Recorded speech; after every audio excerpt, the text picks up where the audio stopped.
Subscribe करा महानुभाव प्रतितीपंथ चॅनलला व बेल बटन अवश्य दाबा लेटेस्ट नोटिफिकेशन प्राप्त करण्यासाठी। कृष्णाय वासुदेवाय हरये परमात्मने प्रणत क्लेशनाशाय श्री गोविंदाय नमो नमः। श्री गोविंदाय नमो नमः।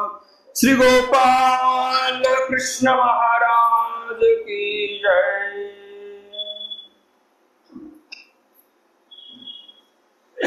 आपलं दररोज जे ग्रंथ वाचन चालू आहे त्यातील गोष्टी आपल्याला इथं बसतो तोपर्यंत समजतात, नंतर लक्षात राहत नाहीत। अशी समस्या बऱ्याच जणांची आहे। जरी मला कोणी सांगितली नसेल तरी मला माहिती आहे की समस्या आहे। यावर पर्याय मी तुम्हाला सांगितला की पहिलं इथं बसल्यानंतर आम्ही गंधाक्षदा करत असेल, आम्ही काही इकडे देवाचा अवसर करत असेल पोथीच्या अगोदर, आताही बोलणं चालू आहे बघा। ग्रंथ जर आपल्याला लक्षात ठेवायचा असेल, मी ज्या 100 शब्द सांगितले त्यापैकी किमान 50-60 जरी आपल्याला लक्षात राहावेसे वाटत असतील तर आपण भगवंताला प्रार्थना केली पाहिजे। त्या अगोदर आपण पोथी चालू होण्या अगोदर जो काही 5-10 मिनिटाचा वेळ आहे त्या काळामध्ये आपण कधीही स्मरण केलं पाहिजे। कधी पण कुठेही जा पोथी ऐकण्यासाठी तुम्ही, तर हा नियम आपण पाळला पाहिजे। भगवंत आपल्याला सहाय्य करतील ज्ञानाच्या गोष्टी लक्षात ठेवण्यासाठी। आणि म्हणून स्मरण करायचं देवाचं आणि देवाला विनंती करायची की हे भगवंता, जे काही मी इथे शास्त्र श्रवण करणार आहे ते माझ्या लक्षात राहावं आणि माझी आध्यात्मिक प्रगती व्हावी, ही देवाला विनंती आपण केली पाहिजे। दंडवत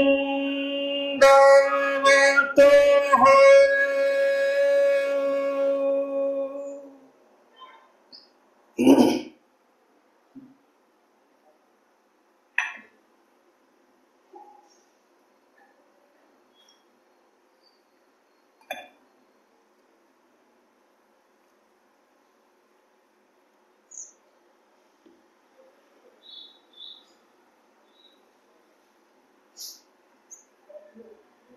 आहे।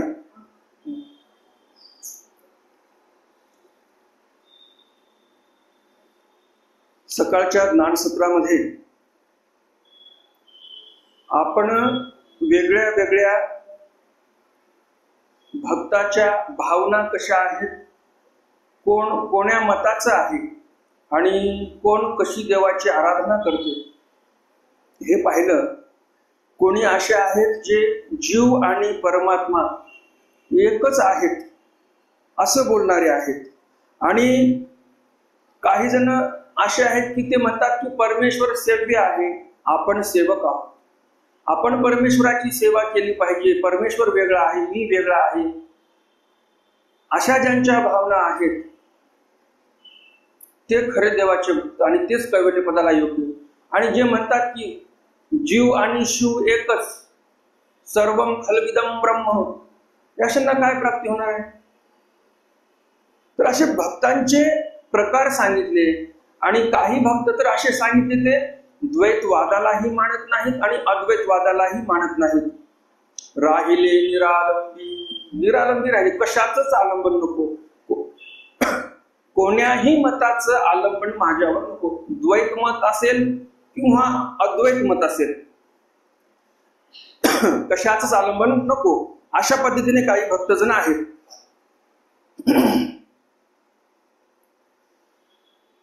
एक जीव परमात्म्या ऐक्य भावित, एक सेव्य सेवक भावे उपासित, एक भेदा भेद विवर्जित राहिले निरालंबी। एक मध्ये शक्तीचे आधारे, तिही वज्राचे न मारे, शरीरे अजराम रे करी एक मध्यमे चेनी उद्घाटे लंघुनी तिन्ही पीठे जाऊनी पूर्णगिरी चेनी घाटे कला अस्वादती. या दोन ओव्या ज्या आहेत, या दोन्ही ओव्या यामध्ये जे योग साधना करणारे भक्त आहेत, योग साधना करणारे जे काही साधक आहेत, त्यांच्या संदर्भामध्ये पंडित बास इथे आपल्याला सांगतात. मध्यशक्तीचे आधारे, मध्यशक्ती इडा पिंगळा अशा दोन नाड्या आहेत. त्यांच्यामध्ये एक सुषुम्ना नाडी आहे. त्या सुषुम्ना नाडीला इथे मध्यशक्तीचे आधारे बोललेला आहे. ही जी सुषुम्ना नाडी आहे, या सुषुम्ना नाडीच्या मुखाशी काय आहे, कुंडलिनी बसलेली आहे. योग शास्त्रामध्ये कुंडलिनीचा बऱ्याच ठिकाणी उल्लेख येतो. तर ते सुषुम्नेच्या मुखाला कुंडलिनी बसलेली आहे. तर ती कुंडलिनी जागरूक करण्यासाठी हे साधक कशी साधना करतात? तीही वज्रा चेन मारे. कोण्या आसनात बसलेले आहेत? ते वज्रासनामध्ये बसलेले आहेत.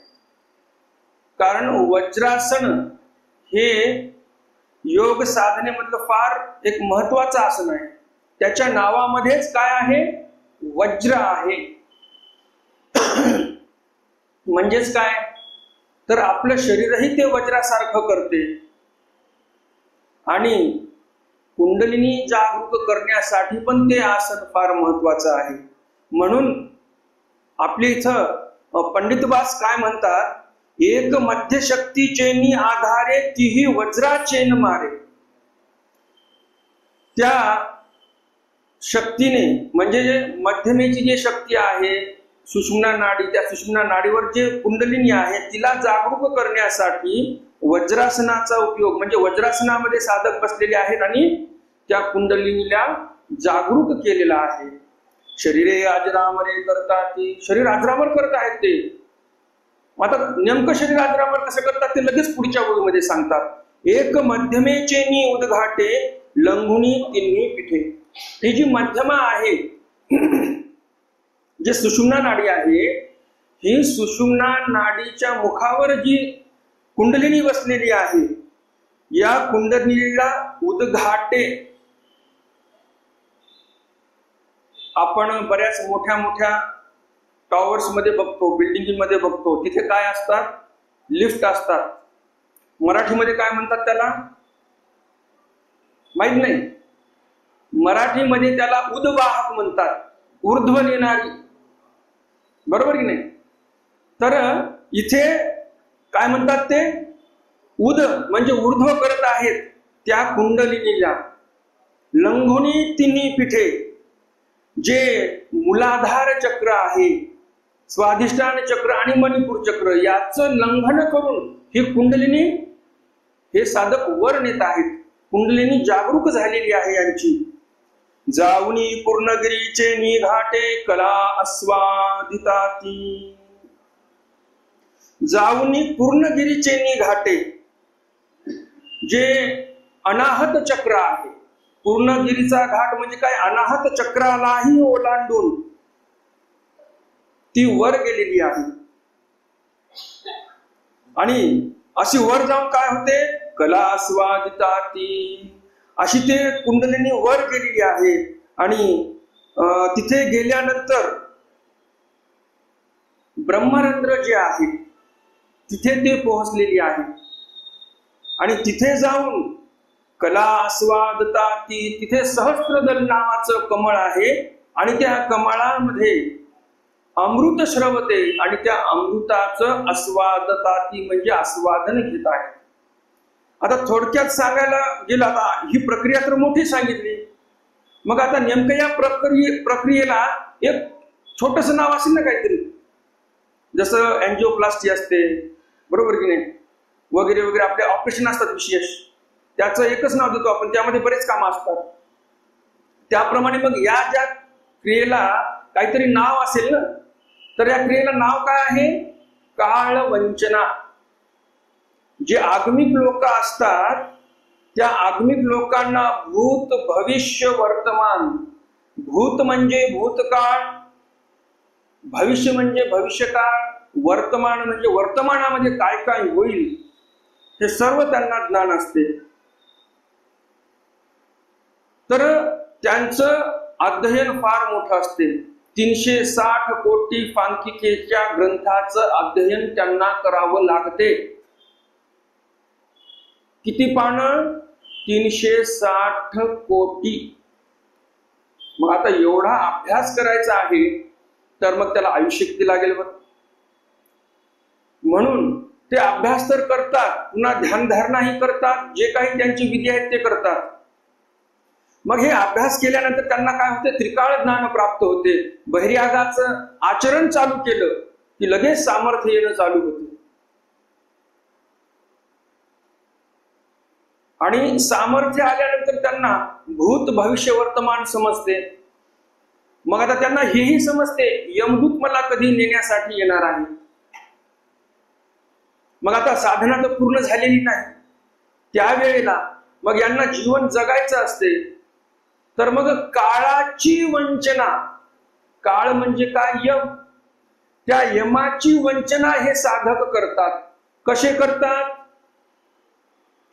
काळ येणार आहे, ती वेळ आली त्याच्या अगोदरच हे काय करतात? आता हा जो विधी सांगितलेला आहे, कुंडलिनी जागरूक झाली, वर गेली सहस्त्रदल कमलामध्ये, आणि तिथे तो जो जीव आहे ते जीव तिथे आस्वादन घेत आहे अमृताचं.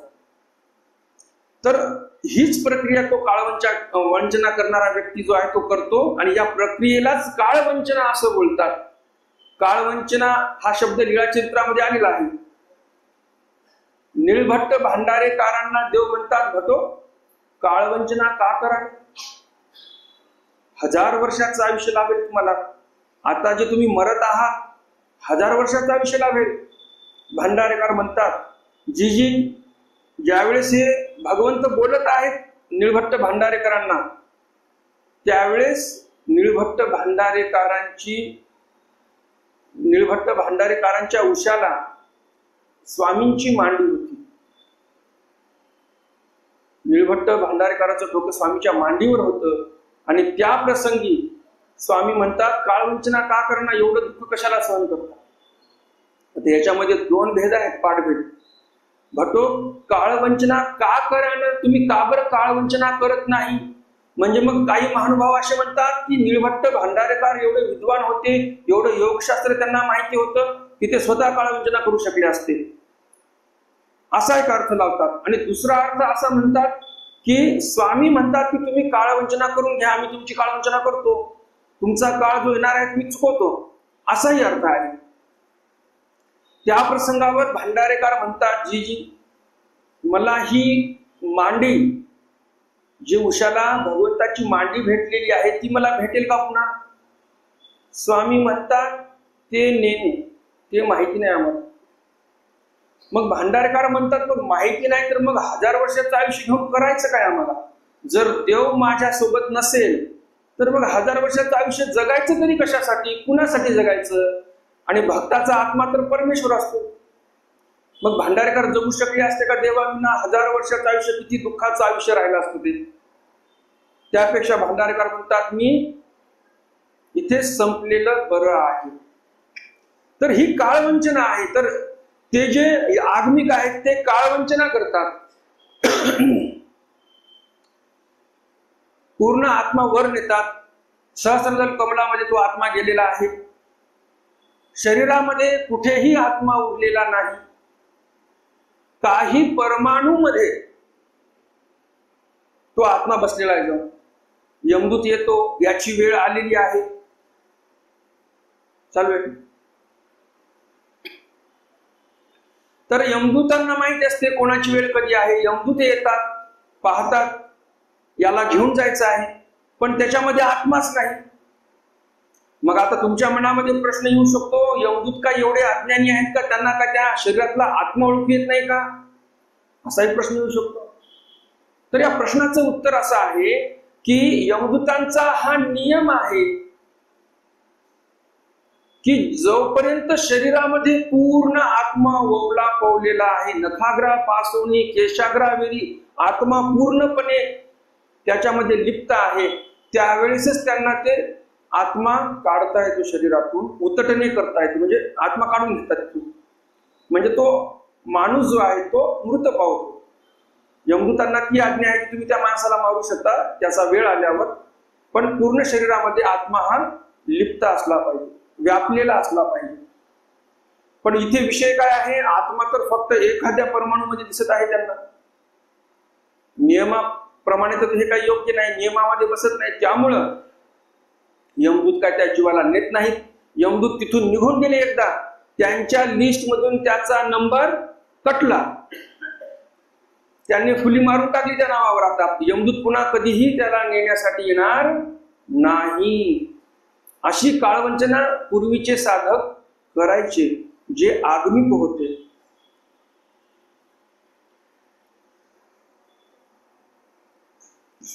आणि म्हणून सुरुवातीची जी ओळी म्हटली मी त्यामध्ये काय सांगितलेलं आहे, शरीरे अजरामरे करिताती. त्यांनी स्वतःचं शरीर कसं केलेलं आहे, अजरामर शरीर करून टाकलेलं आहे. अशा विद्या होत्या. एक खडचक्राचे उजुकारे, पवनाचे ऊर्ध संचारे, मेरूची तिन्ही शिखरे लंघिताती. पुन्हा खडचक्राचा उल्लेख आलेला आहे इथे. खड म्हणजे काय, षड. षड म्हणजे 6. तर हे जे 6 चक्र आहेत शरीरामध्ये, मूलाधार आहे, स्वादिष्टान चक्र आहे, मणिपूर चक्र, अनाहत चक्र, विशुद्ध चक्र, आज्ञा चक्र वगैरे, हे जे काही चक्र असतात, या चक्राच्या माध्यमातून सरळ वाटाने हे सर्व चक्र असे सरळ रेषेमध्ये आहेत आपल्या शरीरामध्ये. तर या सरळ रेषेमध्ये हे जे चक्र आहेत, या सरळ रस्त्यानेच ही कुंडलिनी वर गेलेली आहे. आणि इथे जे मेरू म्हटलेलं आहे, ते मेरू म्हणजे मागच्या वेळेमध्ये जे ब्रह्मरंध्र सांगितलेलं आहे, ते ब्रह्मरंध्र म्हणजेच इथे मेरू असं बोललेलं आहे. त्या ब्रह्मरंध्रालाच नाव मेरू असं ठेवलेलं आहे. तर खडचक्राच्या उजुकाराने तो आत्मा वर गेलेला आहे, पवनाच्या ऊर्ध्व संचाराबरोबरच तो आत्मा गेलेला आहे.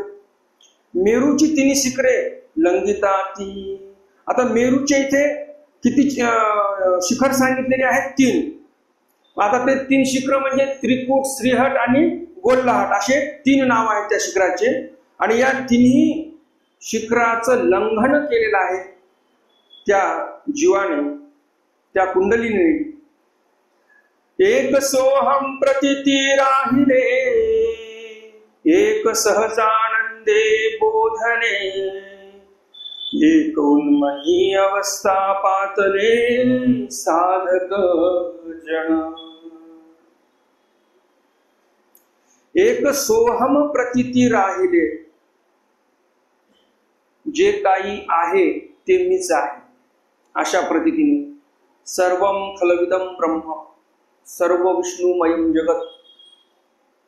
तर अशा पद्धतीने काही राहिले. आणि काही एक जे आहेत ते सहजानंदामध्ये बोधल्या गेलेले आहेत. एक उन्मनी अवस्था पातले साधक जन. एक जण असे आहेत ज्यांना उन्मनी अवस्था प्राप्त झालेली आहे. उन्मनी अवस्था म्हणजे काय, ज्याप्रमाणे मी अगोदर सांगितलेलं आहे, या देहाच्या ठिकाणी देहभाव नाही त्यांचा. ते म्हणतात की हे शरीर म्हणजे मी नाही, जीवात्मा हा वेगळा, शरीर हे वेगळं. या आत्म्याची प्राप्ती म्हणजे ईश्वर प्राप्ती आहे, ती ईश्वर प्राप्ती या आत्म्याने करून घ्यावी. स्वतःच्या शरीरावर तो उदास आहे, त्याला घेणं देणं नाही या शरीराचं, फक्त एवढंच आहे की हे शरीर माझं साधन आहे भगवंताकडे जाण्यासाठी, आणि म्हणून हे शरीर चालेल, हे शरीर चालेल एवढी ऊर्जा ज्या अन्नामधून मिळणार आहे तेवढंच अन्न तो ग्रहण करतो. असे काही जण आहेत जे उन्मनी अवस्थेला प्राप्त झालेले आहेत. असे ते साधक जण, खरी साधना याला म्हणावी, असे खरे भगवंताचे साधक आहेत जे त्याप्रमाणे चालतात. ऐसी सरोवरे मुनी मंडिते, देखिली गोपीनाथे, मग श्री करे धरुणी सुदामे आते, देव सावमे निगते झाले. ऐशी सरोवरे मुनी मंडिते. आता हे कशाचं वर्णन सांगितलं? हे जे मी तुम्हाला मुनिजनांचं, साधकांचं वर्णन सांगितलेलं आहे, हे कुठे आहे? तर कवी सांगतात आपल्याला, ऐशी सरोवरे मुनी मंडिते. आपण सकाळच्या सत्रामध्ये काय पाहिलं? सरोवर कसे आहेत? चंद्रमंडळाकृती, एकदम गोल आहेत, शुद्ध जळाने भरलेले आहेत.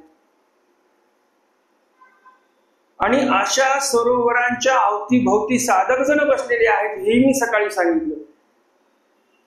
तर मग ते साधक जे आहेत, ते साधक कोणती साधना करत आहेत?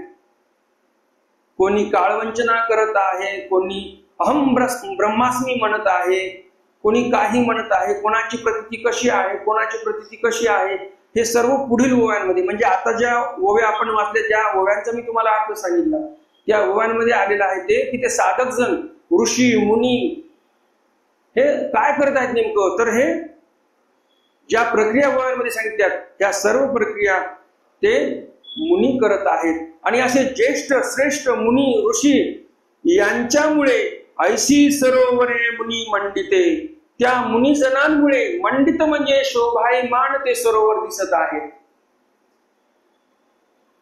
त्या सरोवराची शोभा त्या मुनिजनांमुळे वाढलेली आहे.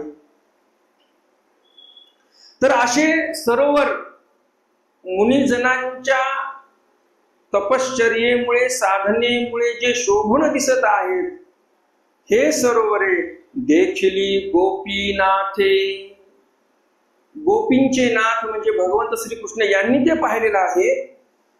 मग श्रीकरे धरुणी सुदामे आते, सुदाम्याला हाताला धरलं, सुदाम्याच्या हाताला धरलं, सुदामे आते धरुणी श्रीकरे, देव सावमे निगते झाले, भगवंत समोर निघालेले आहेत.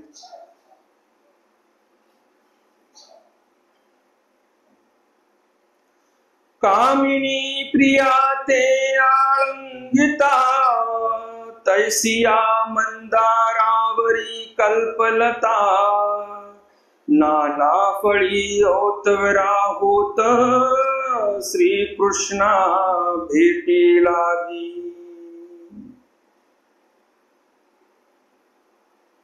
कामिनी प्रिया ते आनंदिता. कामिनी ज्याप्रमाणे प्रिया ते आनंदिता म्हणजे आलिंगन देतात, त्याप्रमाणे या वृंदावनामध्ये काय घडलेलं आहे? तैसिया मंदारावरी कल्पलता. मंदार म्हणजे वृक्ष, झाड, आणि त्या मंदाराला प्राकृत मराठीमध्ये देवतरू असंही बोलतात.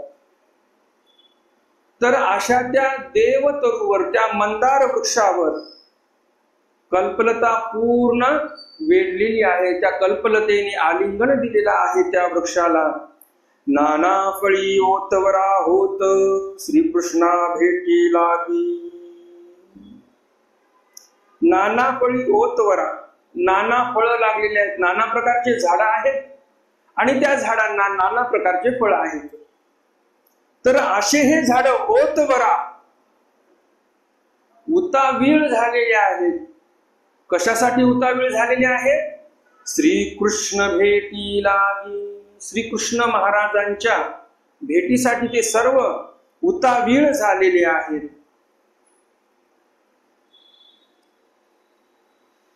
एका रसरूपे फले एक फुलले परिमले अमृताचे कंदपत्रे मुले तयाची नावे नेनो. आता वास्तविक पाहता इथे यमक जुळवण्यासाठी लच्या ऐवजी ळ ही वापरता आला असता. एका रसरूपे फळे एक फुलले परिमळे अमृताचे कंदपत्रे मुळे तयाची नावे. ळ पण जमला असतं, बरोबर की. ल कशामुळे टाकलेला आहे? यामध्ये एक कारण आहे. कारण पंडित बासांना हिंदी पण चांगली यायची बरं का. पंडित बासांनी हिंदीमध्ये पण चौपद्या रचलेल्या आहेत आणि मग थोडासा त्याचा प्रभाव इकडे पण आपल्याला दिसतो. जवळजवळ 20 वर्षापूर्वी मी या ग्रंथाचं अध्ययन केलं.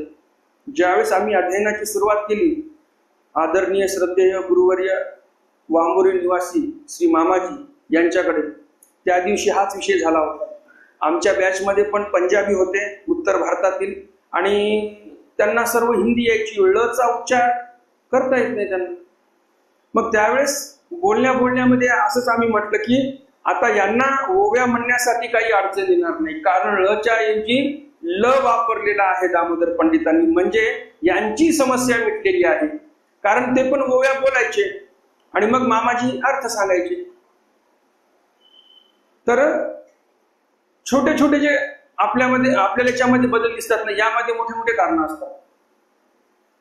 तर ल कशामुळे वापरलेला आहे इथं? कारण दामोदर पंडित हे हिंदीही चांगल्या प्रकारे जाणत होते. हिंदीमध्ये त्यांनी काव्य चौपद्या तयार केलेल्या आहेत आणि त्यामुळे या ग्रंथावर त्याची छाप आपल्याला दिसते. नाहीतर हल्ली आपण बघतो मराठी बोल, हिंदी म्हणजे मराठी येत नसेल तर मग काय ताडण, बरोबर की नाही.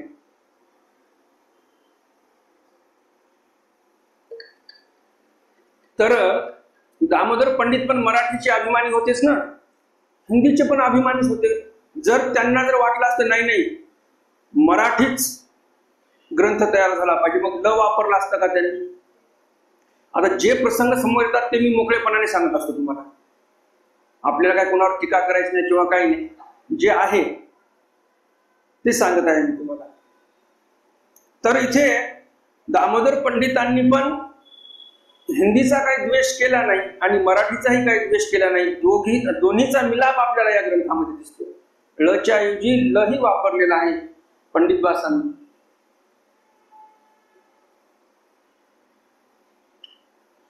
एक रसरूपे फळे एक फुलले परिमळे. ज्या झाडांवर फळं यायची, जे फळांचे झाड होते, त्या झाडांना फळ फार रसरूप असे फळं लागलेली आहेत. एक फुलले परिमळे. ज्या झाडांना फुलं यायचे ते फुलांनी परिमळलेलं आहे. त्या झाडाच्या फुलाचा परिमळ सर्वत्र दरवळत आहे. अमृताचे कंदपत्रे मुळे. अमृताचे कंदपत्रे मुळे. आता काही झाडं अशी आहेत जणू काही त्या झाडांचे कंद, पत्र म्हणजे पानं, कंद म्हणजे जमिनीमध्ये जो कंद येतो, ज्याप्रमाणे आलूचा हा एक कंद आहे, रताळ हे कंद आहेत, त्याप्रमाणेच काही झाडांचे जे कंद आहेत ते अमृतासारखे आहेत, एवढी गोडी आहे. काही झाडांचे पत्रे म्हणजे काय, पानं. जसा गुंजचा वेल असतो, त्या गुंजच्या वेलीचे जर आपण पानं खाल्ले तर एकदम गोड लागतात पानं. तर तसे काही वृक्ष, काही वेली अशा आहेत की त्यांचे पानं जरी आपण खाल्ले तर ते अमृतासारखे गोड लागतात. मुळे, काही झाडांच्या मुळ्या गोड लागतात, अमृततुल्य आहे ते गोडी. तयाची नावे. पंडित बास म्हणतात, आता हे जे झाडं सांगितलेले आहेत मी, ज्यांचे कंद अमृतासारखे गोड आहेत, पानं अमृतासारखे गोड आहेत आणि मुळ्या पण अमृतासारख्या गोड आहेत, अशा या झाडांचे नावे नेनो म्हणजे मलाही माहिती नाही. योजन सुगंध पाटल अलिकुलानंद बकुल सोने केतक सुपरिमळ दिसताती.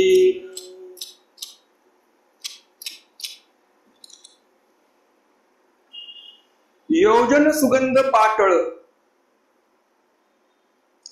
त्या फुलांचा सुगंध कुठपर्यंत जात आहे? बऱ्याच योजनापर्यंत जात आहे. 4 कोसाचं 1 योजन बोलतात. एका कोसामध्ये 2 माईल्स असतात किंवा 3 किलोमीटर असतात, बरोबर की नाही? आणि असं जवळजवळ 1 योजनापर्यंत त्या पुष्पांचा जो सुगंध आहे तो सुगंध जात आहे. अलिकुलानंद बकुल, जे अलिकुल आहेत, अलिकुलानंद बकुळ, बकुळाच्या ठिकाणी अलिकुळ, अली म्हणजे काय? भोंगा, त्याला अली किंवा अळी असं बोलतात. तर असे ते जे भोंगे आहेत ते त्या बकुळावर बसलेले आहेत.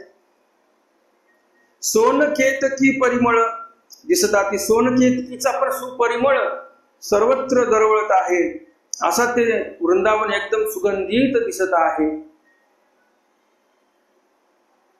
आपल्या महानुभाव पंथामध्ये जुन्या काळामध्ये ज्यावेळेस पंक्ती बसायच्या, मार्गमंडळी राहत असायची, पोथीपान व्हायचं, तर त्या काळामध्ये श्लोक म्हणायचे जेवणाच्या अगोदर. तर त्या श्लोकामध्ये एका ह्या अलीचा उल्लेख आलेला आहे. पहिलं एका श्लोकामध्ये प्रश्न विचारला जातो आणि नंतर त्याचं उत्तर दिलं जातं. तर त्या श्लोकामध्ये प्रश्न असा आहे, कहनी एक वणी विचित्र पुतळा जेवावया बैसला, पात्रे जेवण जेविता अतिबळे पात्रेची तो ग्रासिला, त्याची जीवनिता वनात हिंडता सूर्यास प्रार्थी सदा, बोले पंडित हा पदार्थ निफजा षण्मासाचा वायदा. काय सांगितलं याच्यामध्ये?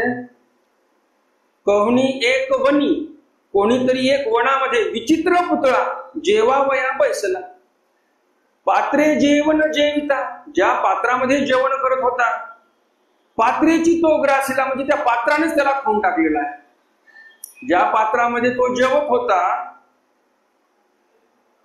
तर त्या पात्रानेच त्याला खाऊन टाकलेला आहे. त्याची जी वनिता वनात हिंडता, त्याची जी वनिता म्हणजे पत्नी होती, ती वनामध्ये फिरत आहे. सूर्यास प्रार्थी सदा, सूर्याला विनंती करत आहे.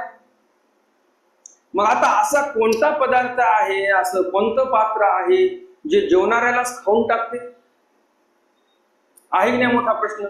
बोले पंडित हा पदार्थ निफजा षण्मासाचा वायदा, 6 महिन्याची वेळ देतो तुम्हाला, हा कोणता पदार्थ आहे सांगा, असा प्रश्न त्या पंडितांनी केला.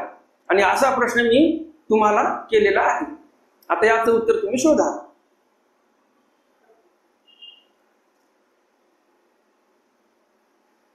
कुंकुम केसरा जवळी कर्पूर कर्दळीची आवळी, ते तखेनू एकू वनमाळी उभा राहिला. कुंकुम केसरा जवळी, तिथे केशराचे पण झाड आहे. केशर कुठे उगतो? काश्मीरमध्येच उगतो, तो तिथेच पिकतो. मथुरेला होईल का हे? आता नाही होऊ शकत. परंतु श्रीकृष्ण भगवंताच्या काळामध्ये जी शीतलता काश्मीरमध्ये होती, ती शीतलता इकडे पण होती. बर्फ पडत होता असा उल्लेख कुठे नाही, पण शीतलता होती की तिथे केशरची शेती होऊ शकायची. उल्लेख तर तोच दिसतो ना आपल्याला की कुंकुम केसर जे आहे त्याच्या जवळी श्रीकृष्ण भगवंत उभे आहेत. कर्पूर कर्दळीची आवळी, त्या कुंकुम केसराच्या जवळच कशाच्या ओळी आहेत? कर्पूर कर्दळीची आवळी. ज्या कर्दळी पासून कापूर तयार होतो कर्दळी म्हणजे काय? केळीचे झाड. तर ज्या केळीच्या झाडापासून कापूर तयार होतो असे काही विशिष्ट जातीचे केळीचे वाण असतात. तर ते कर्पूर कर्दळी नावाची जी केळी आहे ती त्या कुमकुम केसराच्या जवळच त्याच्या ओळी दिसत आहेत त्या केळीच्या. तेथ खेनू एकू वनमाळी उभा राहिला, एक क्षणासाठी वनमाळी श्रीकृष्ण भगवंत हे उभे राहतात.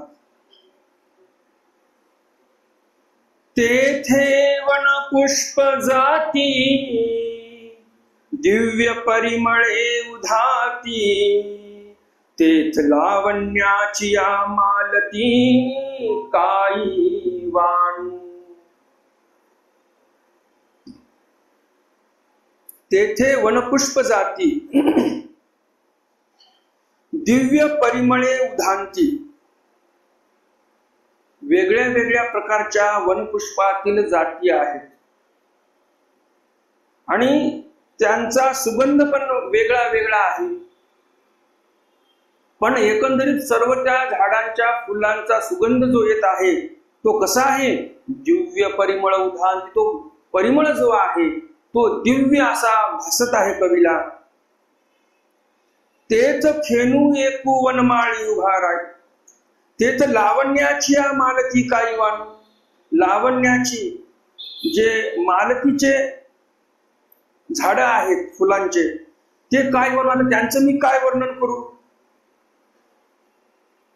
रत्नबद्धा खेड कुलिया जवली, विकासती तीही काळी, बहाकाती अननी परिमळी, सकळा पुष्प जाती. रत्नबद्धा खेड कुलिया जवळी, विकासती तीही काळी. आता हे जे झाड आहेत या झाडांचं जे वर्णन सांगितलेलं आहे, हे झाडे कुठे आहेत? तर तिथे त्या वृंदावनामध्ये रत्नबद्ध असे हौद बांधलेले आहेत. त्या हौदांना रत्न लावलेले आहेत. रत्नबद्धा खेडकुलिया जवळी, विकासती तीही काळी, तिन्ही काळी ते विकासलेले असतात. बहाकती अननी परिमळी. अननी म्हणजे काय? वेगळ्या वेगळ्या सुगंधाचा परिमळ तिथे त्या परिसरामध्ये दरवळत आहे. सकळा पुष्पजाती, सर्व पुष्पजातींचा सुगंध तिथे दरवळत आहे.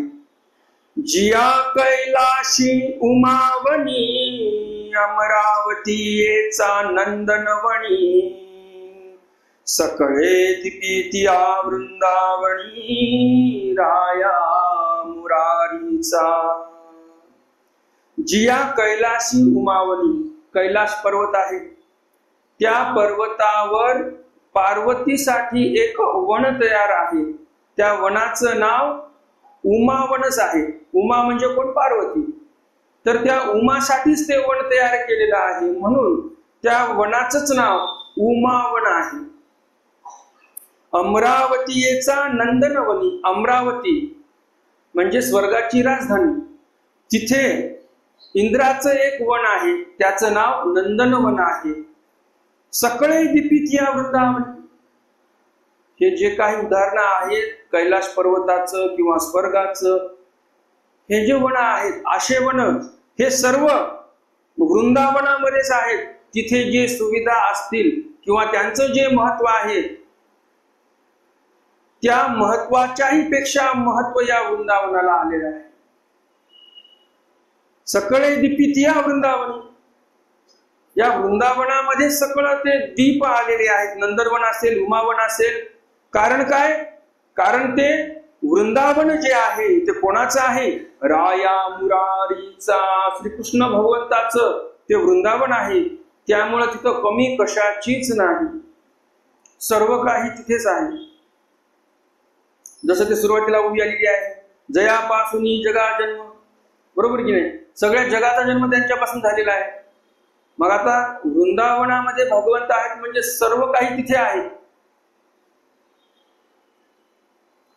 जेथे सानुरागे सुमनसे मकरंद आस्वादन मिसे श्री कृष्ण पावया दोसे मुनी खडपद झाले. जेथे सानुरागे सुमनसे मकरंद आस्वादन मिसे श्रीकृष्ण पावया दोसे मुनी खडपद झाले. जिथे आवडीचे सुमन आहेत, पूजावसरामध्ये आता आपण सर्वजण घरी पूजावसर लावतो मोबाईलवर. सकाळचा पूजावसर जो आहे त्यामध्ये काय दिलेलं आहे, ते भोगीजे सुमना दिकषट प्रकारी आहे की नाही हे वाक्य.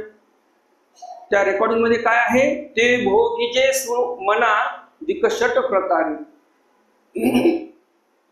बरोबर की नाही. मग आता हे वाक्य बरोबर आहे का. आपल्या महानुभाव पंथातील एक महत्वाचं स्तोत्र म्हणजे पूजावसर, आणि त्यामध्ये चुका आहेत, रेकॉर्डिंग मध्ये चुका आहेत, स्तोत्रामध्ये नाही. ते भोगीचे सुमना दिकषट प्रकारे नागार्जुनी मुनिवरे पर भाग्यवंती. आता षट प्रकारे भोगीजे सुमना, आता त्या सुमनाचा भोग घेत आहेत का मग आचार्य. काय अर्थ आहे मग नेमका. तर त्याचा अर्थ चुकला कशामुळे, तर त्यामधलं एक अक्षर कमी केलं. कारण की ते अक्षर टाकल्यानंतर अज्ञानी जणांना ते अर्थ उमटत नव्हता, म्हणून ते जे व्यवस्थित होतं ते चुकीचं करून टाकलं. ते भोगीजे सुनमना दिकषट प्रकारी नागर असं आहे त्याच्यामध्ये. ते भोगीजे सुनमना हा शब्द आहे. याचा अर्थ काय झाला, श्री नागदेवाचार्य हे भगवंताला सु म्हणजे चांगल्या प्रकारे नमन करत आहेत. षट प्रकारे 6 वेळा ते छातीवर एकदा मग श्रीचरण धरले की सोडतच नव्हते, मुमे द्यायचे, आनंद वाटायचा त्यांना सकाळी सकाळी. तर भगवंताच्या त्या आनंदाचा उपभोग ते घेत आहेत. आणि आपण मग त्या वाक्याच्या अनुसार जर पाहिलं गेलं तर काय अर्थ निघतो, ते भोगीजे सुमना दिकषट प्रकारे, त्या सुमनाचा म्हणजे पुष्पांचा भोग घेत आहेत 6 प्रकारे. किती अर्थ चुकीचा झाला. याकडे कोण लक्ष देते, कोणाला वेळ आहे, कोणालाच वेळ नाही. आणि आपण मोठ्या मोठ्या कार्यक्रमामध्ये म्हणा, मंदिरांमध्ये ते आपण पूजावसर लावतो. मग आता ज्यांनी रेकॉर्डिंग केली त्यांच्या कानावर जे काही आपल्या महानुभाव पंथातले पुढारी आहेत त्यांनी पुढाकार घेऊन ते गोष्टी करायला पाहिजे होत्या. बरोबर ना. जे अधिकृत आहेत जबाबदाऱ्या पेलण्यासाठी महानुभाव पंथाच्या, त्यांनी हे काम करायला पाहिजे. परंतु ते काम काय करतात, ते वेगळं काम करतात. मग आता ते याचं राजकारण त्याचं राजकारण.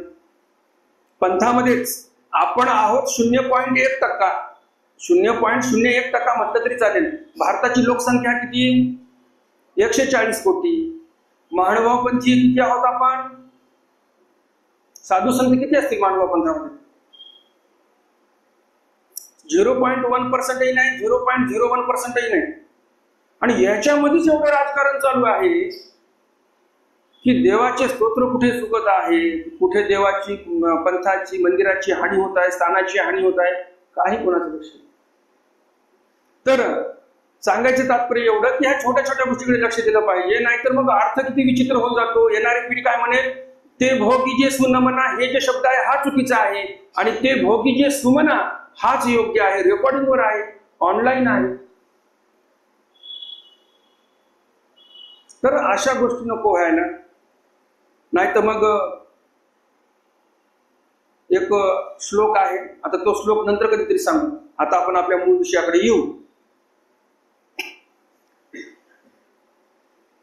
ते सानुरागे सुमन असे, सुमन या शब्दावरून हा विषय निघाला. त्यामुळे एक लक्षात ठेवा सर्वांनी, काय म्हणायचं आहे पूजावसर पंथांनी, ते भोगीजे सुनमना दिकषट प्रकारे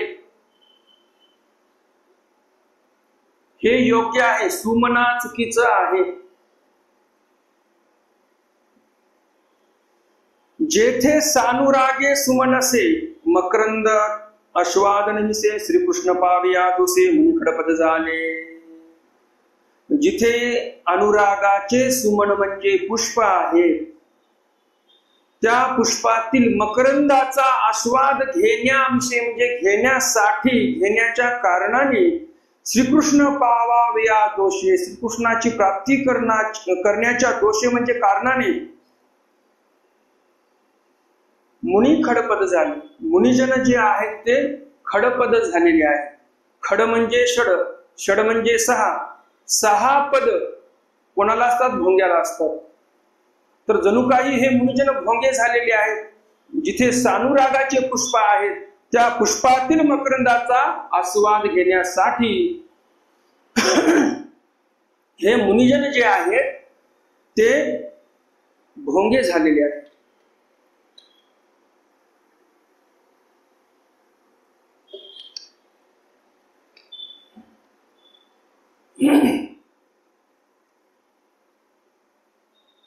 जेथ क्रुडेल श्रीमंत सौंदरू म्हणोनी मलया निलू निरंतरू अनंगू राहिलासे सपरिवारू रूपा सौभाग्याला. जेथ क्रुडेल श्रीमंत सौंदरू, जिथे क्रुडेल म्हणजे क्रीडेल, श्रीमंत श्रीयुक्त, श्री म्हणजे माया, मायापूर अलंकृत असे ते भगवान श्रीकृष्ण महाराज ते कसे आहेत? सौंदर्य म्हणजे सुंदर आहेत. म्हणून मलया निलो निरंतरू. मलयगिरी नावाचं एक मोठा पर्वत आहे दक्षिण भारतामध्ये. मलयगिरीच्या चंदन रूप तुला दावित आहे. तर कुठलं चंदनाचा उल्लेख केलेला आहे इथे? मलयगिरीचं चंदन, सर्वोत्तम चंदन आपल्या भारतातील. तर श्रीकृष्ण भगवंताच्या काळामध्ये ज्यावेळेस या पृथ्वीचं शोषण केलेलं नव्हतं माणसांनी, विज्ञानाच्या नावाखाली पृथ्वीचं शोषण होत नव्हतं त्या काळामध्ये. आता फार शोषण चालू आहे. दगडी कोळशासाठी ब्लास्टिंग चालू, क्रूड ऑइल साठी ड्रिलिंग चालू, बरोबर की नाही? गोन खनिज त्यासाठी ब्लास्टिंग चालू. काय काय करत नाही एक माणूस. अणुबॉम्ब तयार केला परीक्षण करण्यासाठी, वाळवंटामध्ये मोठे मोठे खड्डे करून तेही चालू. म्हणजे एवढा, म्हणजे माणसाच्या इच्छा आकांक्षा एवढ्या वाढल्या, हाव एवढी वाढलेली आहे की याला काहीच पुरत नाही. जमिनीतल्या समुद्रात, आपल्या पृथ्वीवर जे समुद्र आहे त्याची गहराईच पाहणं झाली नाही आपल्याकडून. आपण निघालो चंद्रावर आणि मंगळावर. म्हणजे इच्छा आकांक्षा कुठे जातील आणि हा माणूस काय करेल काय सांगता येत नाही. तर ह्या सांगण्यामागचं कारण असं की श्रीकृष्ण भगवंताच्या काळामध्ये मलयगिरीचा वारा जर आला उत्तरेकडे तर चंदनाचा सुगंध यायचा. आता येईल का? मध्येच कोणती तरी कंपनी लागते, काहीतरी त्याचं केमिकल बाहेर सोडलेलं असते, दुर्गंधच दुर्गंध. आता कशाचा मलयगिरीचा वारा इकडे येईल आपल्यासाठी? मध्येच नष्ट होऊन जाईल तो. कारण काय? पृथ्वीवर अत्याचार करणं चालू आहे माणसाच्या. शोषण, दोहन नाही.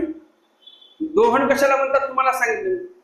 पृथ्वीचं दोहन करणं म्हणजे ज्याप्रमाणे पूर्वीच्या काळामध्ये गाईला पिण्यासाठी वासरू सोडल्या जायचं, वासराचं पोट भरल्यानंतर उरलेलं दूध मालक घ्यायचा, याला म्हणतात दोहन.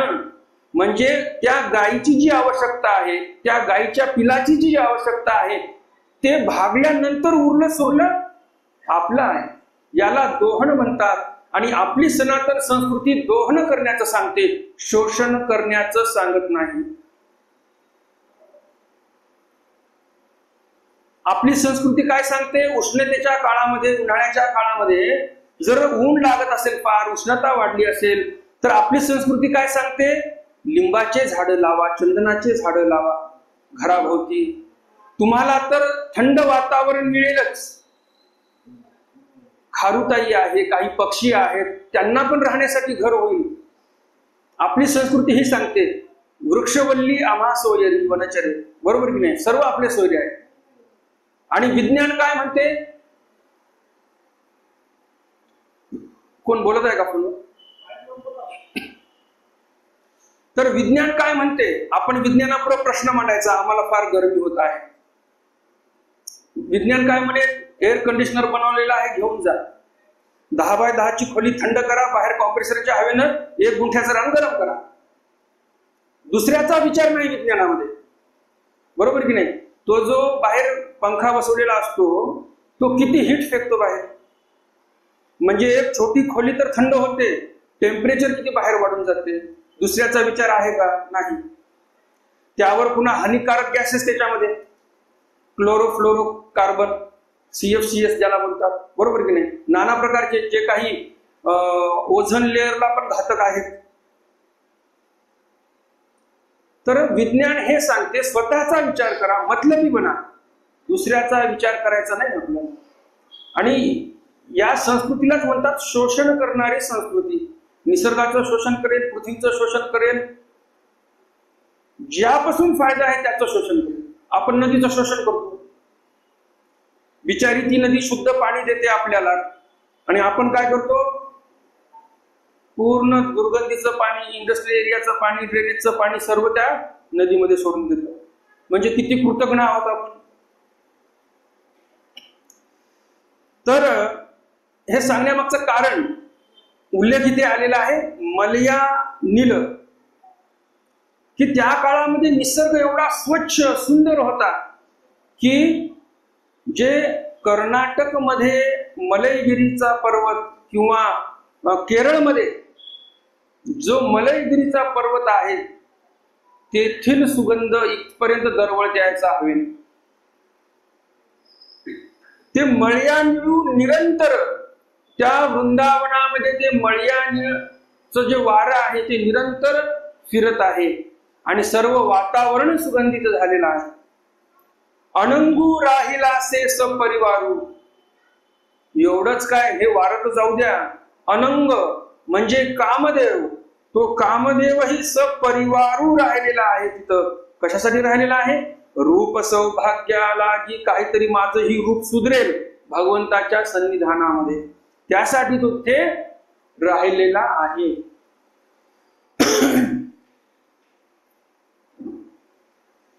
वेणुध्वनीचे ओतवर तैसे मकरंद मत्त भ्रमर, प्रिया ते बोलवीत द्विजवर पंचमालापी.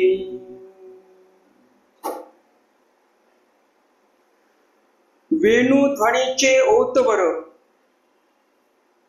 वेणुध्वनी चालू झालेला आहे, भगवंत वेणू वाजवत आहे. त्या वेणूच्या ध्वनीमध्ये ओतवर म्हणजे उतार चढाव आहे. कोणतीही गोष्ट एकसारखीच आहे तर त्याचा काही आनंद येत नाही. बरोबर की नाही? संगीतामध्ये जर संगीत एकसारखंच चालू आहे, तुम्हाला आनंद येईल का त्यामध्ये? नाही. उतार चढाव पाहिजे त्यासाठी, तर मग त्या संगीताचा आनंद येईल. त्याचप्रमाणे मनुष्य जीवनामध्ये पण उतार चढाव असले तरच आनंद आहे. उतार चढाव जर मनुष्य जीवनामध्ये नसतील तर मग त्या मनुष्य जीवनाचा आनंदच नाही. पण विषय असा आहे की आपल्या जीवनामध्ये चढाव ज्या वेळेस आहे त्यावेळेस ठीक आहे, उतार आला की आपण घाबरून जातो, देवालाच आपण नाव करत होतो, मग एवढा देव धर्म करून काय फायदा झाला. बरोबर की नाही? तर ज्याप्रमाणे संगीत आपल्याला गोड वाटते जोपर्यंत उतार चढाव आहे, त्याचप्रमाणे जीवनामध्ये पण उतार चढाव पाहिजे तरच जीवन आपलं गोड आहे. नाहीतर मग निरंतर एकच ताल, एकच धून, काय त्याच्यामध्ये मजा नसते. प्रियाते बोलवित द्विजवर पंचमालापी. जे द्विजवर आहेत ते प्रियाला बोलवतात पंचम आलापामध्ये द्विज वर, द्वि म्हणजे दोनदा, ज म्हणजे जन्माला आलेले. आता दोनदा कोण जन्माला येतो बरं? दोनदा जन्माला येतात जे अंडज जातीतील पक्षी आहेत. पहिलं अंड्याच्या स्वरूपाने जन्म झाला, एकदा जन्म झाला, नंतर त्या पक्षिणीने त्या अंड्यांना उब दिली आणि नंतर अंडे फुटले, दुसरा जन्म झाला. त्याला म्हणतात द्विज, दोनदा जन्म झाला म्हणून.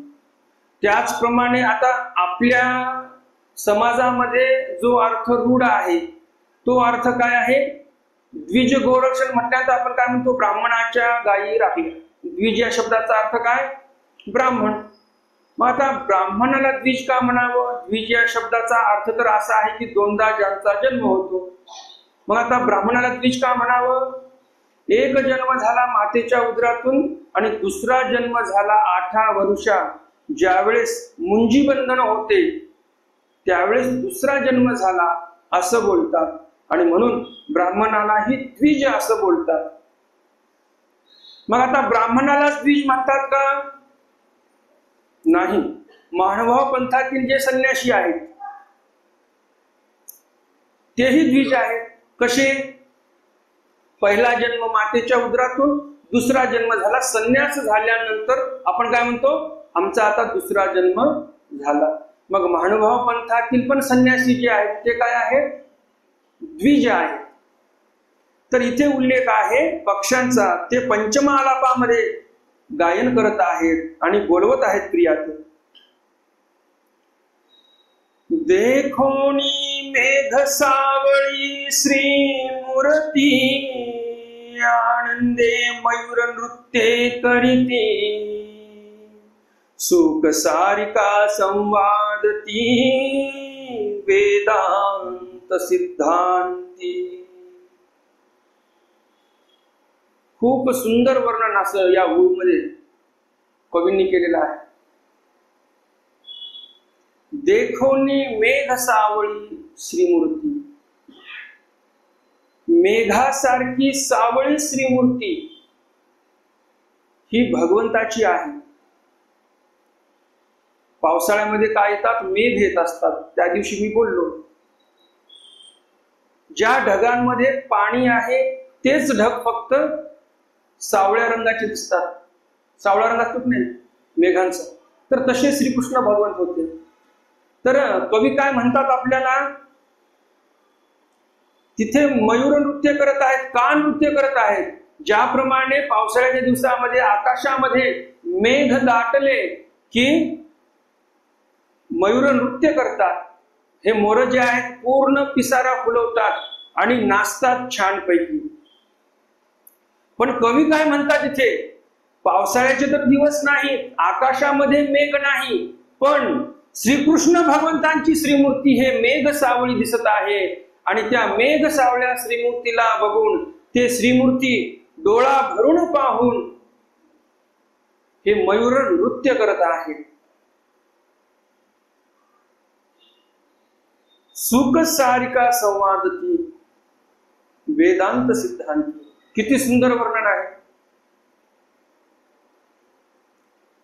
जे वर्णन कवी करतात हे त्यांची कल्पकता असते, विद्वत्ता असते. नाहीतर बाकीचे असंख्यात कवी बैकार पडलेलेच आहेत, जे जुनाट तेच गात बसतात. तर तसं इथं नाही. तर भगवंताचं जे काही इथे चरित्र घडलेलं आहे तेच चरित्र एकदम रूपक असं वाखाणत आहे तिथे कवी. आणि न भूतो न भविष्यती अशा सुंदर उपमा इथे कवी देत आहे. देखोनी मेघ सावळी श्रीमूर्ती, आनंदे मयूर नृत्य करीती. मेघ सावळी श्रीमूर्त बघून आनंदाने हे मोर नृत्य करत आहेत. सुख, सुख म्हणजे पोपट. आणि सारिका, सारिका म्हणजे कोकिळा, सुख आणि सारिका म्हणजे पोपट आणि कोकिळा संवादती म्हणजे संवाद करत आहेत. कशाचा? वेदांत सिद्धांती, वेदांचे सिद्धांत हे बोलत आहेत. तिथे कशाचा प्रभाव आहे? हा श्रीकृष्ण भगवंताच्या सन्निधानाचा हा प्रभाव आहे. श्रीकृष्ण महाराजांच्या सन्निधानाचा हा प्रभाव आहे. ते वेद सिद्धांत बोलत आहेत. तर मग आपण इथे श्रीकृष्ण महाराजांच्या इथे मंदिरामध्ये आल्यानंतर थोडा तरी प्रभाव आपल्यावर दिसला पाहिजे भगवंताचा, बरोबर की नाही? इथे आल्यानंतर आपण शांत झालो पाहिजे. पक्ष्यांसारखा किलबिलाट इथे करून फायदा आहे का? आपण जे काही किलबिलाट करायचा ते घरीच करून यायचा. इथे आल्यानंतर मौन्य सर्वस्य साधनम, सर्व साधन या मौन्यामध्ये सामावलेली आहे. बरं, किलबिलाट म्हणावं तेवढं सुमधुर पण नसते. आपलं किलबिलाट म्हणावं तर तेवढं समुधर पण नसते ना. सुमधुर असेल तर ते ऐकायला तरी गोड वाटेल. त्याच्यामध्ये सुमधुरता काहीही नाही.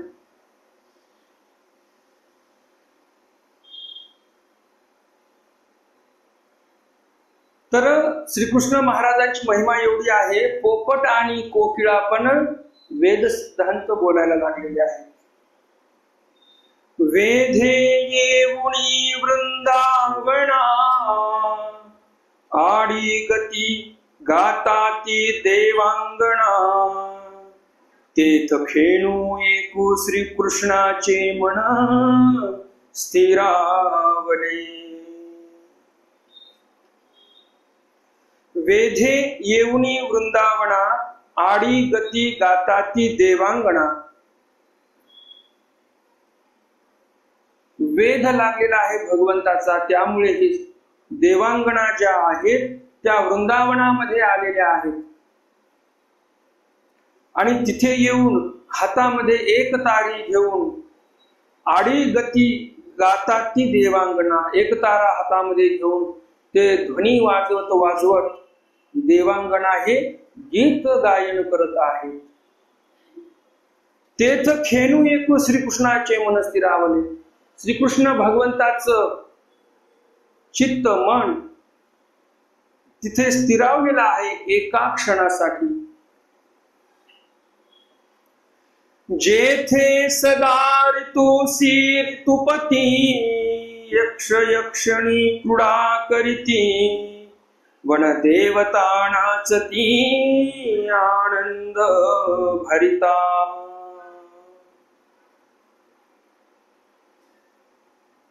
जेथे सदा ऋतुसी ऋतुपती, जे काही 6 ऋतू आहेत, प्रमुख ऋतू 3 आहेत, उपऋतू 6 आहेत. तर मग हे जे उपऋतू धरले आपण सर्व, याचा जर अभ्यास केला तर या ऋतूंमध्ये सर्वात श्रेष्ठ असा ऋतू, ज्या ऋतूमध्ये आल्हाददायक वातावरण वाटते, मन प्रसन्न असते आपलं, असा कोणता ऋतू आहे बरं? तर तो ऋतू आहे वसंत ऋतू. त्या वसंत ऋतूमध्ये उन्हाची लाहीही लागत नाही आणि थंडीचा कडकडाटही नसतो. थंडीही नाही, ऊनही नाही, आल्हाददायक वातावरण असते. आणि त्या आल्हाददायक वातावरणाचा आनंद पक्ष्यांनाही होतो. आणि वसंत ऋतूमध्ये बघा कोकिळ जास्त गायन करत असते. कधी दिलंय का लक्ष आपण? आता नागपूर सारख्या सिटीमध्ये आता काय नाही किंवा तुमच्या तर कदाचित लक्षात नसेलही, पण जे ग्रामीण भागातील लोक आहेत त्यांनी थोडं लक्ष द्यावं. ज्यांच्या भागामध्ये कोकिळा आहेत त्या भागामध्ये बघा, ज्यावेळेस वसंत ऋतू असतो कोकिळ फार सुंदर गायन करते, तिचंही मन प्रसन्न असते. तर पंडितबास आपल्याला सांगत आहेत, जेथे सदा ऋतुसी ऋतुपती, यक्ष यक्षिणी क्रीडा करीती. त्या वृंदावनामध्ये सदोदित कोणता ऋतू आहे? वसंतच ऋतू आहे. कधी तिथे त्रासच नाही कोणाला. अति थंडी पडली म्हणून काही जनावर दगावली गोकुळातील असं कधी होणार नाही.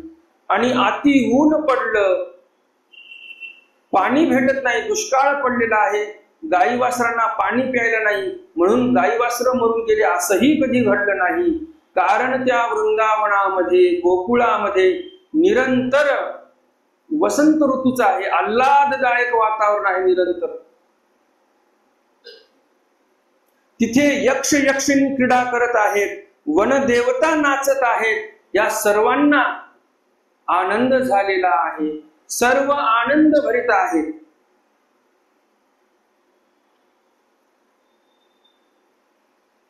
इथे आपण वर्णन पाहिलं त्या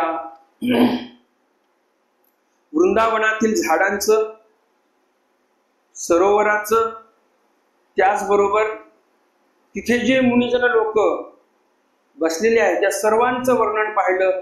ते साधक जण कसं त्यांचं ध्यान करत आहेत, कशी साधना करत आहेत, कोणता विधी आचरत आहेत, हे सर्व काही पाहिलं. वृंदावनाचं वर्णन पूर्णपणे आपण ऐकलेलं आहे. आता समोर यमुना कशी आहे, यमुनेचं काय वर्णन आहे, त्या संदर्भामध्ये आपल्याला पंडित बास सांगतात.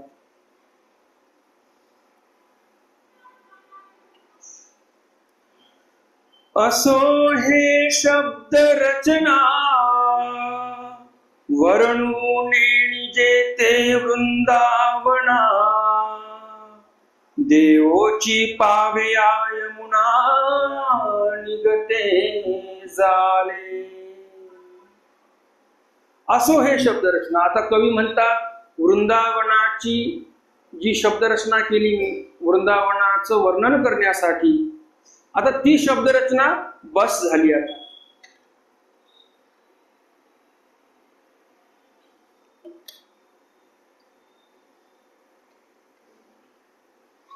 आता कवींची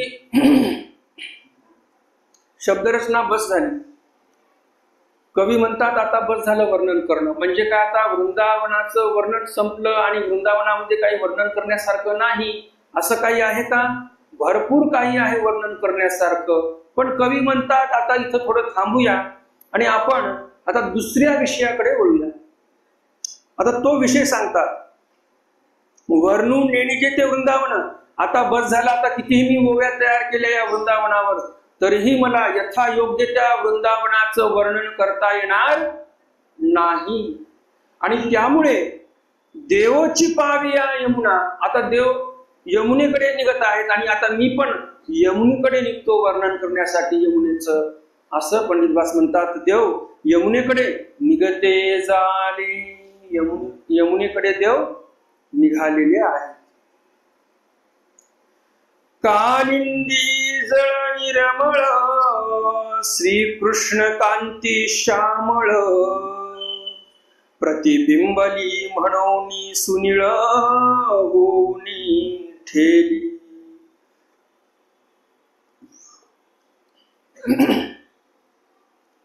कालिंदी जळ निर्मळ, कालिंदीचं जे जल आहे म्हणजे यमुनेचं जे जल आहे ते कसं आहे? निर्मळ, एकदम स्फटिकासारखं. श्रीकृष्ण कांती श्यामळ, श्रीकृष्ण महाराजांची कांती कशी आहे? श्यामळ आहे. प्रतिबिंबली म्हणून सुनीळ होऊन ठेली. श्रीकृष्ण भगवंताची श्रीमूर्ती जी आहे त्या श्रीमूर्तीचं प्रतिबिंब त्या कालिंदीमध्ये पडलेला आहे आणि म्हणून त्या कालिंदीचा वर्ण रंग कसा झालेला आहे? सुनीळ झालेला आहे. ती नदी सुनीळ होऊन ठेवली म्हणजे सुनीळ होऊन राहिली तिथे. भगती भावे ओळखता केवी वर्णावी सायुज्यता, जयाचया सन्निधी स्वरूपता जडा जागी. भक्ती भावाने आपण जर ओळख सारली भगवंताची, ओळख सारणे म्हणजे काय? ओळख सारण्यासाठी देवतेचा एक विभाग विभागलेला असतो. त्या विभागाला ओळगणी असं म्हणतात. त्या देवतेच्या नावामध्येच ओळगणी नाव आहे आणि शब्दामध्येच अर्थ आहे की ती ओळख सारण्यासाठी म्हणजे सेवेशी तत्पर तिथे देवापुढे उभी आहे ती दासी, अशी ती ओळगणी आहे. ओळख सारण्यासाठी तत्पर आहे. देवाने नुसतं फक्त उल्लेख करण्याची गरज, लगेच ते काम होणार. अशा त्या दासिका, अशा त्या दासी आहेत भगवंताच्या. तर अशा ओळखण्या किती आहेत? 81,15,00,000 ज्या देवता आहेत त्या प्रत्येक देवतेची ओळखणी विभागलेली आहे आणि या सर्व ओळखण्या भगवंताच्या सोबतच असतात ओळख सारण्यासाठी. तर कवी म्हणतात की भक्ती भावे ओळखता, भक्ती भावाने आपण भगवंताची ओळख सारली. ओळख कशी सारायची आहे? तर सेवेशी तत्पर. आता या पुढचं वाक्य आठवते का कोणाला? शिवकालीन वाक्य आहे छत्रपती शिवरायांच्या काळातील. सेवेशी तत्पर हिरोजी इंदुलकर, आहे की नाही? रायगड कुणी बांधला? 14 वर्ष अथक परिश्रम करून रायगड ज्यांनी उभा केला ते हिरोजी इंदुलकर होते आणि त्यांचं नाव आताही रायगडाच्या एका पायरीवर कोरलेलं आहे. जगदीश्वराकडून ज्यावेळेस आपण बाहेर निघतो त्यावेळेस त्या उंबरवट्याच्या तिथे पायरी आहे एक, त्याच्यावर ते नाव कोरलेलं आहे. सेवेशी तत्पर आपणही राहिलो पाहिजे भगवंताच्या समोर. तर म्हणायचं की आपण ओळख सारलेली आहे.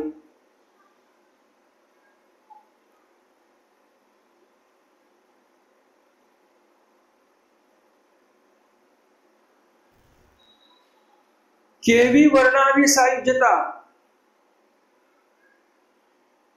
अशी जर आपण ओळख सारली भक्तिभावे भगवंताची तर केवी वर्णावी सायुज्यता, ती जी सायुज्यता प्राप्त होणार आहे ते कधी वर्णन करावी? ते तर वर्णनच करता येणार नाही.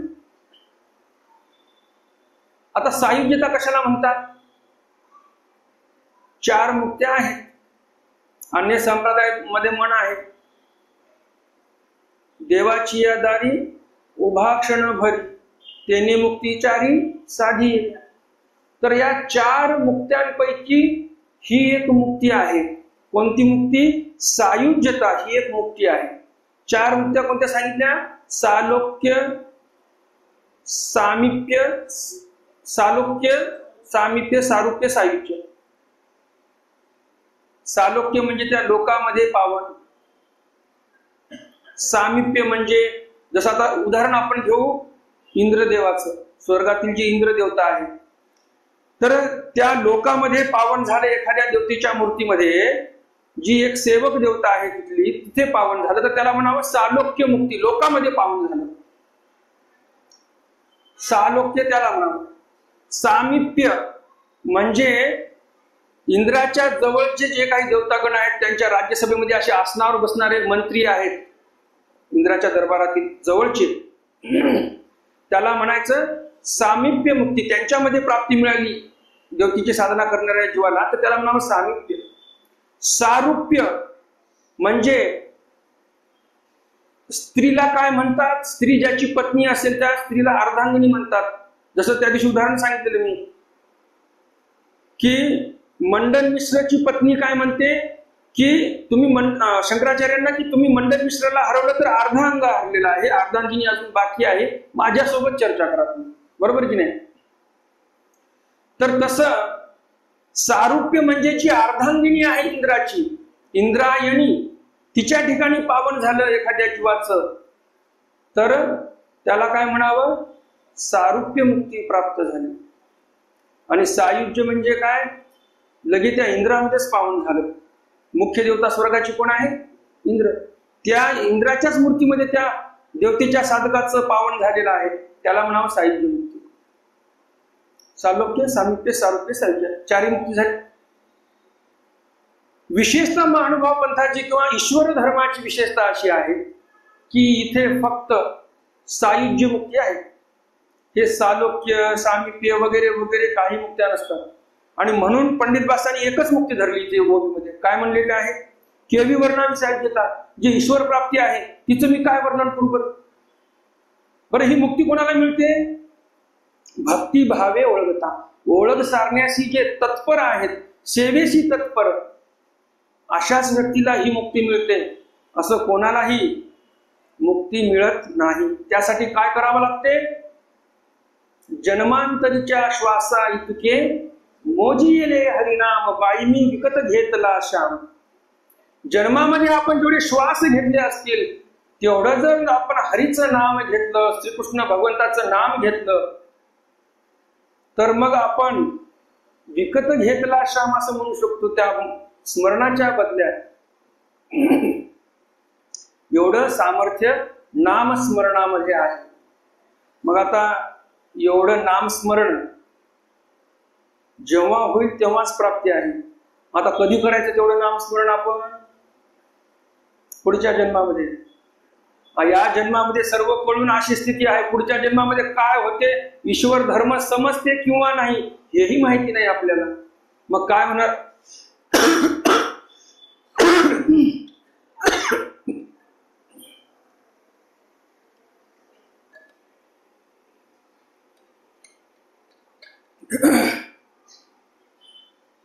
मग आता पुढच्या जन्मामध्ये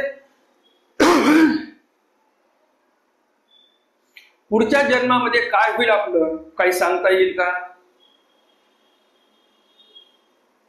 म्हणून आपण आपल्याला जे विधी अनुष्ठान मिळालेले आहे, जे ज्ञान मिळालेलं आहे, जो विधी सांप्रत प्राप्त झालेला आहे, तो आपण काही कुचराई न करता तो विधी आचरला पाहिजे. जे सेवेचं कार्य मिळालं, जे दास्याचं कार्य मिळालं, ते आपण न चुकता केलं पाहिजे. वंचिले शरीर दिधले रोगासी आणि वंचिले द्रव्य दिधले चोरासी. आपण जर शरीर वाचवून ठेवलं, मंदिरामध्ये आलो, सेवा काहीच करायची नाही, देव करायचा, निघून जायचं, काय कुठं काडी कचरा घाण दुर्गंधी येत असेल काय त्याच्याकडे लक्ष नाही. की आता मंदिरात आलोय आपण, काही काडी कचरा दिसला, सेवेची संधी आहे म्हणून आपण सेवा केली, असं कधी नाही. आपल्याला वाटते कशाला उगा आपल्या अंगावरचे कपडे खराब करायचे, कशाला कष्ट घ्यायचे, बरोबर की नाही? अशा भावना बऱ्यापैकी आपल्या होतात. पण त्याचा परिणाम काय होतो? वंचिले शरीर दिधले रोगास. आधुनिक सुविधा प्राप्त होत गेल्या, शरीराचं वंचन केलं आपण, शरीराला कष्टापासून वंचित ठेवलं. त्याचा परिणाम काय? जिमचं प्रमाण जास्त वाढलेलं आहे. परिणाम काय? हजारो रुपये देऊन सबस्क्रिप्शन घ्यावं लागते आणि मग जिम मध्ये जावं लागते. म्हणजे आधुनिक मशिनरी, आधुनिक साधनं आणण्यासाठी पण पैसे खर्च करायचे. आणि मग आधुनिकतेमुळे जे काही शरीर वंचून ठेवलेलं आहे, त्यामुळे जे बिमाऱ्या लागायला लागल्या आपल्याला, ते चुकवण्यासाठी मग जिमला जाणं चालू केलेलं आहे. म्हणजे याला म्हणतात सुरत लुटायचं, पुण्याला दान करायचं, बरोबर की नाही? म्हणजे स्वतःचे कष्ट वाचवण्यासाठी आपण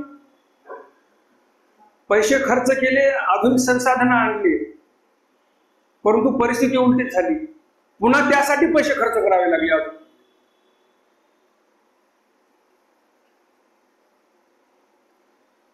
दुसरी गोष्ट असेही म्हणता येईल आपल्याला की ज्यावेळेस रोगाचं घर होते आपलं शरीर, त्यावेळेस पैसा कुठे जातो? डॉक्टरांकडे. एक महंतीचा कार्यक्रम होता, एक आठवलं म्हणून सांगतो. एका ठिकाणी महंतीचा कार्यक्रम होता, मोठा आसन रचलं बाबांसाठी, ज्या व्यक्तीला महंती होणार होती. आणि एका व्यक्तीला उभं केलं भाषण करण्यासाठी. आणि त्या व्यक्तीने काय म्हटलं? वैद्यराजम नमस्तुभ्यम यमराज सहोदर. एवढंच वाक्य म्हटलं बरं. आता या वाक्याचा अर्थ काय? वैद्यराजम नमस्तुभ्यम, हे वैद्यराज हो, जे डॉक्टर आहेत, डॉक्टरांनो तुम्हाला नमस्कार. का बरं? यमराज सहोदर, यमाचे तुम्ही सख्खे भाऊ. सहोदर म्हणजे काय? एका उदरातून जन्माला आले ते सहोदर. तर यमाला म्हणतात, ते डॉक्टरांना काय म्हणतात? तुम्ही सहोदर आहात. वैद्यराज्यम नमस्तुभ्यम, यमराज सहोदर. आता सहोदर कशामुळं? आता तो पूर्ण श्लोक मी सांगतो, त्या बाबाजींनी काय तिथं बोलला नाही, पण आता अज्ञानत्व पण म्हणा, परंतु लोकांनी टाळ्या वाजवल्या या वाक्यावर. बघा ना, म्हणजे त्या बाबांना यमाचा भाऊ बोललो भर सभेमध्ये, बाबांना काहीच पटलं नाही. पुढचं वाक्य काय? पूर्ण हे सुभाषित आहे एक संस्कृत मधलं. वैद्यराज्य नमस्तुभ्यम यमराज सहोदर, यमस्तु हरती प्राणान वैद्यम प्राणान धनानिश. यम फार चांगला आहे म्हणतात ते. यम फार चांगला आहे, आला तर आमचं प्राणच घेऊन जाईल, पण डॉक्टर हो तुम्ही माझा प्राणही नेता आणि पैसाही नेता, तुम्ही तर त्याच्यापेक्षा मोठे भाऊ. अज्ञानामध्ये जीव किती सुखी असतो बघा. वैद्यराजम नमस्तुभ्यम यमराज सहोदर वाक्य म्हटल्यानंतर लोकांनी टाळ्या वाजवल्या. काय अर्थ, काय घेणे देणं नाही. असा आपला समाज होत चाललेला आहे.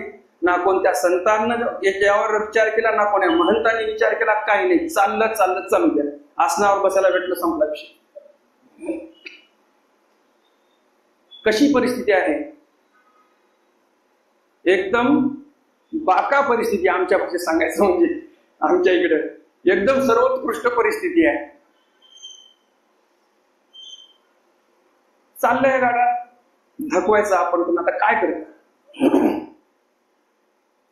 वन देवता नाचती आनंद भरित, असो हे शब्द रचना वर्णुने जेथे वृंदावना, देवची पाव्या यमुना निगते झाले.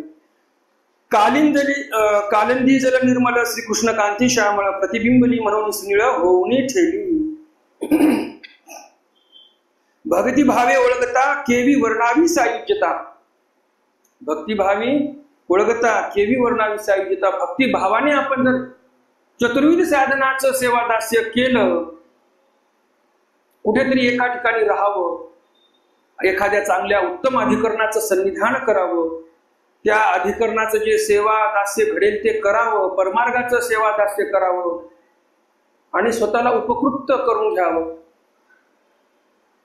स्वतःचं दैव भाग्य उजळून घ्यावं, हे आपण सध्याच्या परिस्थितीमध्ये करायला पाहिजे. किंवा मग परिभ्रमण करत असाल, ज्ञान झालेलं आहे विधिनिषेधाचं, परिभ्रमण करत असाल, गावोनी गावा जावे किंवा स्थान निर्देशे असं अटन केलं पाहिजे. तर काहीतरी आपण वाढू, आपल्या आध्यात्मिक या विधिविधानाची प्रतिकारंता वाढेल. आणि आपण आता साधनावर आहोत. जे काही 4 साधन सांगितलेले आहेत, आपण या साधनाचा व्यवस्थित आदर करत आहोत, सेवादास्य करत आहोत, तर उद्या आपण नक्कीच परमेश्वर अवतारापाशी पोहोचू. कारण ते आपले साधन आहेत, साध्यापर्यंत नेणारे आहेत. बरोबर ना?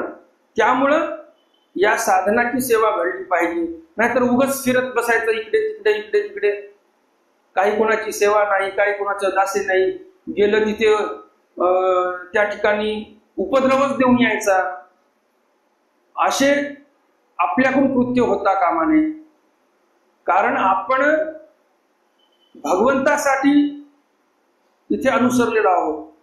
म्हणून जास्त जरी होत नसेल, कमी प्रमाणात तुमचं जेवढं शक्य आहे तेवढंच तुम्ही आचरण करा, पण करा.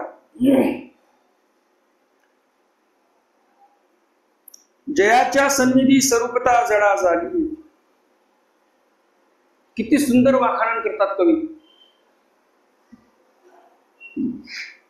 भक्ती भावे ओळखता केवी वर्णावी सायुज्यता, जयाच्या सन्निधी स्वरूपता जडा झाली.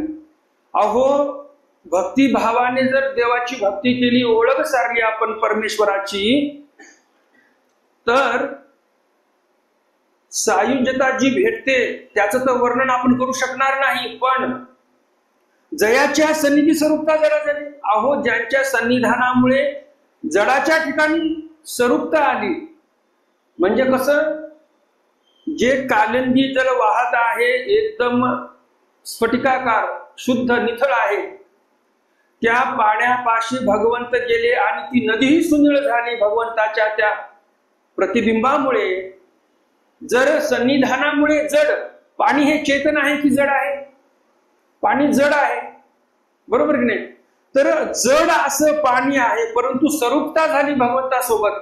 भगवंताच्या सन्निधानामुळे भगवंताचं जे रूप होतं त्याच्यासारखंच रूप, म्हणजे भगवंतासारखंच सुनीळ असं रूप त्या जड अशा त्या पाण्याचं झालेलं आहे, त्या नदीचं झालेलं आहे. मग ज्या भक्तांनी त्या परमेश्वराची ओळख सारली, भक्तिभावे सेवा केली, त्यांची महिमा काय मानावी आपण? म्हणून आपण त्या सायुज्यतेचं वर्णन करू शकत नाही. जर आपण भक्तिभावाने ओळख सारली तर एवढा महिमा भगवंताचा आहे. पुढं पुढं तर एवढे सुंदर सुंदर वर्णन आलेले आहेत. तुम्ही म्हणणार की आम्ही असं वर्णन कधीच ऐकलं नाही. जरी कुठे हा ग्रंथ लागला, वाचतील, अर्थ सांगतील, परंतु जो शब्दशः अर्थ आहे, संधी विग्रह करणे किंवा जे काही एकदम मोकळा अर्थ करून सांगणे जो आहे, तो आपल्याला इथेच ऐकायला मिळणार आहे. त्यामुळं ही जी संधी तुम्हाला आलेली आहे, ही दौडू नका. आणि जी संख्या आज दिसत आहे, अशीच संख्या आता दररोज आपल्याला इथे पाहिजे. म्हणजे जे काही इथे ज्ञान यज्ञ चालू आहे, हा ज्ञान यज्ञ जास्तीत जास्त लोकांपर्यंत पोहोचला म्हणजे इथली जी आयोजन समिती आहे यांनाही आनंद होईल आणि आम्हालाही आनंद होईल की चला, आम्ही ज्या ज्ञानाच्या 4 गोष्टी सांगितल्या ते बहुत लोकांपर्यंत पोहोचलेल्या आहेत.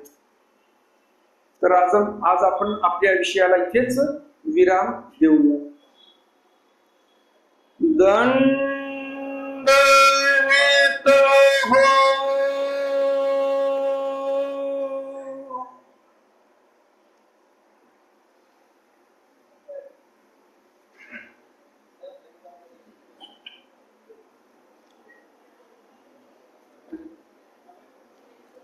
हो.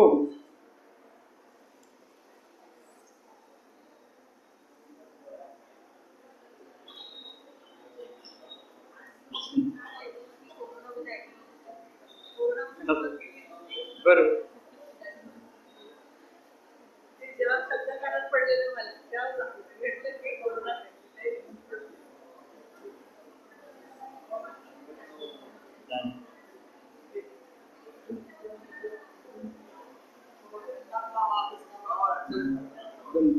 धन्यवाद.